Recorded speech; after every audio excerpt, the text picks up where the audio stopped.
মাননীয় মডারেটর, একজন শিক্ষকের সন্তান হিসেবে তাদের অসহায়ত্ব রোজই দেখতে হয় খুব কাছ থেকে। মাননীয় মডারেটর, গত ঈদে আমি যখন একটি ভালো পোশাকের জন্য কান্নাকাটি করছিলাম, তখন বাবা আমার হাতে কাগজ কলম ধরিয়ে দিলেন, আমার দিকে ছুড়ে দিলেন একটি গাণিতিক প্রশ্ন। একজন দিনমজুরের দৈনিক আয় 300 টাকা হলে মাসে তিনি কত টাকা আয় করেন? মাননীয় মডারেটর, মুখে মুখে বাবাকে জবাব দিলাম 9000 টাকা। বাবা আমার কাঁধে হাত রাখলেন, চুলের মাঝে হালতো বিলি কেটে বললেন, মা রে, তোর এই বাবা হাই স্কুলে শিক্ষক হিসেবে মাসে 8000 টাকা বেতন পায়। আমি কোনো প্রশ্ন করতে পারিনি বাবাকে, লজ্জায় বাবার মাথাটা নিচু হয়েছিল।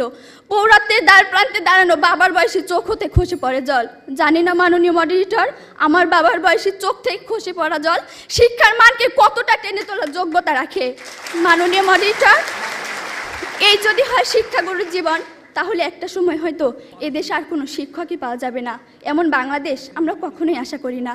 মাননীয় মডারেটর, 30 লক্ষ লাশের একটি পাহাড় মারিয়ে আমরা বর্তমানে এসে দাঁড়িয়েছি। 2 লক্ষ মায়ের স্নেহের আঁচলে সাজিয়েছি দেশ।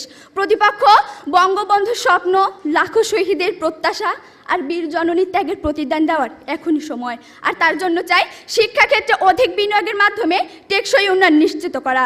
ধন্যবাদ মাননীয় মডারেটর, ধন্যবাদ সবাইকে।